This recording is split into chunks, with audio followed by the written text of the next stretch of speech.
ஏன் அவ மூச்சுக்கு 300 வாட்டி கால் பண்றான்னு கேட்கணும். ஏமா ஏன் மூச்சுக்கு 300 வாட்டி என் செல்லுக்கு கால் பண்றியே? ஏன் என்ன இருக்கா? என்ன வச்சிருக்கியா எனக்கு? சோறு என்ன குழம்புடா வைக்கிறதுன்னு கூப்பிட்டான். எனக்கு சோறு உன் விட்டு சோறு எனக்கு வேணாம், உன் விட்டு குழம்பு எனக்கு வேண்டாம், எதுவுமே எனக்கு வேண்டாம். சரியா? நீ சாடியில நீ வைக்கிறது போறது வருது எல்லாமே நீ சாடியில வந்து நான் காலையில் வாங்கிட்டேன். சரியா? வருவான் திங்கிறான் அப்படியே போறான் அப்படிங்கிற. எப்ப நீ எனக்கு அறக்க பொறக்க நீ எப்ப நீ எனக்கு வாய்க்கு ருசியா சமைச்சு கொடுத்தது? இந்த சோறு ஆக்குற ஞாயிற்றுக்கிழமை இந்த கறி எடுத்து கண்ணில் காட்டுற அவ்வளவுதானே வச்சிருக்கேன். ஐயப்பனுக்கு புளிக்குழம்பு வைக்க போறேன். புளிக்குழம்பா? புளிக்குழம்புலாம் எனக்கு தேவையில்ல. இந்த கத்திரிக்காய் போட்டு இந்த பூண்டு வச்சு இந்த வெங்காயம் வச்சு குழம்புலாம் எவன் திங்கிறது? அப்புறம் என்ன பண்ண சொல்ற? ஆக்கனா ஒரு கறியை மீனா வாங்கி ஒரு நட்டை நசுக்கி கொஞ்சம் நசுக்கி போட்டு குழம்பு வச்சா நான் திம்ப. நானு கோழி இருந்தா நசுக்கி போட்டு ரசம் வைப்பாப்பா. கோழி இல்லைன்னா பாப்பா உடனே பிடிச்சி ரசம் வச்சிருவான். கோழி கிளியே ஆக்கி கூட நல்லா இருக்கும். அங்கதான் குள்ளதா வீட்டுலதான் ஒரு கோழி கேட்டான். எவனா திருட்டு பையா பிடிச்சிட்டு போயிட்டானுலாம்.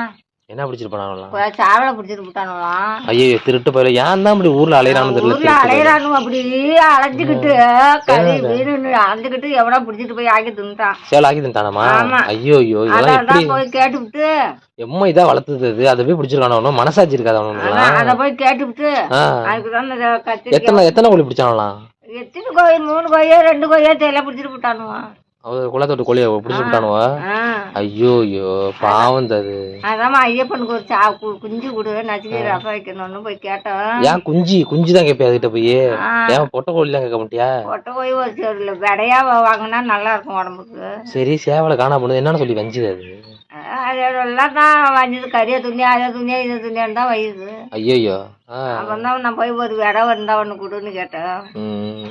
குடிச்சிட்டு போட்டானோ உனக்கு என்ன மவிச்சாஞ்சி வந்து கோழி கேட்கறன்னுது. கோழிக்கு எடுத்துக்காம மவிச்சான்னுட்டு கேட்கற அப்படின்ட்டு நான் வந்துட்டேன். வீட்டுக்கு வந்துதான் போய் கன்ஃபார்ம் காணா போயிட்டேன். கொண்டைக்கடலை வாங்கிட்டு பூண்டு வாங்கிட்டு. அவனுக்கு என்ன இதோ தெரியல, அவனுக்கு என்ன கஷ்டம் இருக்கோ அவன் பிடிச்சி ஆக்கிதுனானு தெரியல. விடு இதெல்லாம் பெருசா ஆக்காத, அப்படியே உனக்குள்ள வச்சு அமுக்கிக்கோ. வெளியில எல்லாம் வெளிப்படுத்தி பண்ணாத. விளம்பரம் பண்ண வேலை வச்சு என்ன நடக்குது? நம்மளுக்கு 1000 பிரச்சனை இருக்கு. இதெல்லாம் போய் யாத்த விளம்பரம் பண்ணும்? கோழி பிடிச்சான அதை பிடிச்சாங்க. கோழி தான் கேட்க போனா உனக்கு ரசம் வைக்க ஏன் எனக்குன்னு கேக்குற? அதெல்லாம் நான் கோழி எல்லாம் திங்க மாட்டான்னு நீ அதெல்லாம் போய் யார்ட்டையும் ஈத்து விட்டு இருக்காத. அது பெரிய சண்டே ஆகும் போல இருக்கு. நீ போய் அதெல்லாம் கேட்காத.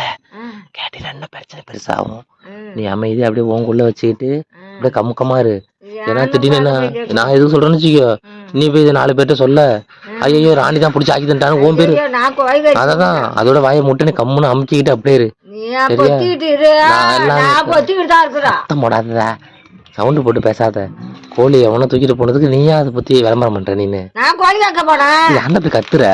ஏன் அப்படி கத்துவ? ஏன்ட்டு இப்படி கத்துவீங்க? காலையிலே வந்து அடிக்கிறேன்.